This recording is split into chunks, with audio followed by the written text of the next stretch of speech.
दोस्तों अगर पत्नी पति से हिंसा करती है, लड़ाई करती है, मारपीट करती है दोस्तों, तो पति के पास क्या अधिकार है दोस्तों। 1 जुलाई 2024 से पूरे देश में नए कानून लागू हो चुके हैं दोस्तों। और अब जो भी मुकदमे दर्ज होंगे वो नई धाराओं के तहत होंगे, नई धाराओं के तहत ही ट्रायल चलेंगे दोस्तों इस वीडियो में मैं नई धाराओं के तहत आपको बताने वाला हूं कि अगर कई सारे मेरे व्यूवर्स के ये सवाल थे, उन सवालों का मैं जवाब इस वीडियो में बना के देने वाला हूं। शुरुआत से अंत तक देखिएगा ताकि अगर आपकी भी कोई क्वेरी है, आपका भी कोई सवाल है, 498 है, झूठा घरेलू हिंसा का केस या किसी भी तरीके का पत्नी ने कोई झूठा केस दाखिल किया हुआ है दोस्तों, तो ये वीडियो आपके लिए है दोस्तों जवाब यह है कि पत्नी के पास तो घरेलू हिंसा का कानून है, पति के लिए वैसा कोई कानून आज तक नहीं बना है दोस्तों। और घरेलू हिंसा से सुरक्षा का कानून सिर्फ और सिर्फ पत्नी के लिए, पति के लिए नहीं है दोस्तों।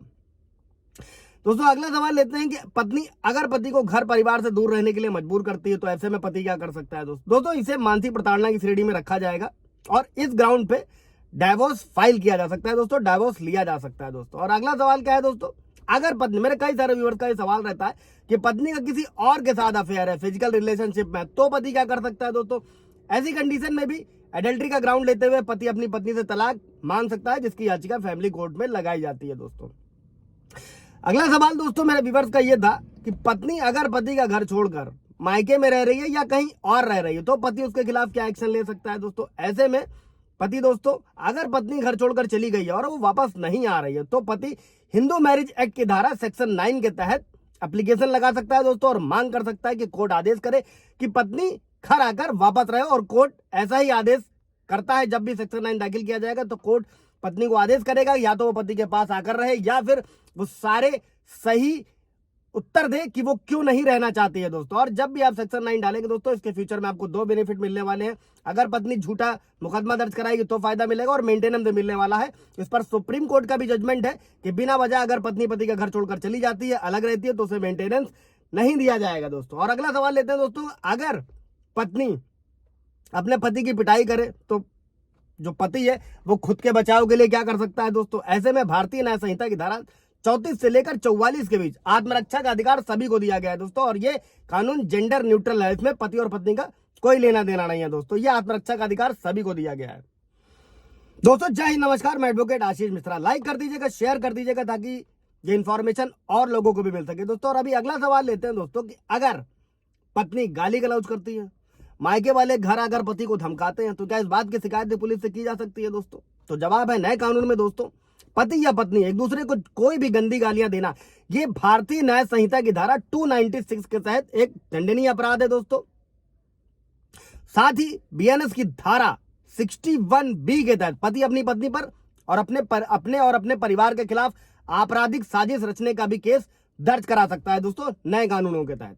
अगला सवाल लेते हैं दोस्तों कि अगर दहेज के केस में पति फंस जाए तो वो खुद को कैसे बचा सकता है दोस्तों। तो दोस्तों जवाब ये है कि अगर पत्नी दहेज प्रताड़ना का आरोप लगा रही है, झूठा आरोप लगा रही है, भारतीय न्याय संहिता की धारा 85 के तहत, जो पहले 498A था दोस्तों, अगर झूठा केस करती है दोस्तों तो पति भारतीय नागरिक सुरक्षा संहिता की धारा 528 के तहत, अगर उसके पास सारे सबूत हैं तो हाईकोर्ट से इन सभी झूठी धाराओं को रद्द कराया जा सकता है दोस्तों। इससे रिलेटेड कोई सवाल जवाब होगा दोस्तों तो पूछ लीजिएगा, कमेंट में क्लियर कर दूंगा। अगला सवाल लेते हैं दोस्तों कि अगर पत्नी ने पति को घरेलू हिंसा के केस में फंसाया तो पति क्या कर सकता है दोस्तों। ऐसे में भारतीय न्याय संहिता की धारा 227 के तहत पति अपनी पत्नी पर केस कर सकता है दोस्तों। और अगर पति को लगता है कि उसकी पत्नी या फिर कोई भी उसके खिलाफ कोर्ट में या पुलिस को झूठे सबूत पेश कर रहा है दोस्तों, तो यह दावा करते हुए केस दर्ज करवा सकता है और उसके खिलाफ मुकदमा चलाने के लिए जो सबूत दिए जा रहे हैं पति के खिलाफ वो झूठे हैं दोस्तों, भारतीय न्याय संहिता की धारा 227 के तहत पत्नी के खिलाफ। अगला सवाल लेते हैं दोस्तों, अगर पत्नी पुलिस को झूठी सूचना देती है तो आप क्या कर सकते हैं दोस्तों। ऐसे में भारतीय न्याय संहिता की धारा 215, इसमें झूठी सूचना को ब्रीफ किया गया है दोस्तों। अगर एक व्यक्ति किसी लोक सेवक को तीसरे व्यक्ति के बारे में गलत सूचना देता है जिससे वो लोक सेवक उस तीसरे इंसान पर अपनी कानूनी शक्ति का प्रयोग करे जिससे उसे चोट पहुंचे, तो यह धारा के तहत दंडनीय अपराध है। साधारण शब्दों में पुलिस को किसी भी तरीके से पत्नी द्वारा अगर झूठी सूचना दी जाती है दोस्तों, और इसमें जो सजा का प्रावधान है दोस्तों उसे 1 साल तक बढ़ाया जा सकता है, जुर्माना भी लगाया जा सकता है जिसकी कीमत 10,000 रुपए तक हो सकती है दोस्तों। जेल और जुर्माना दोनों भी किया जा सकता है।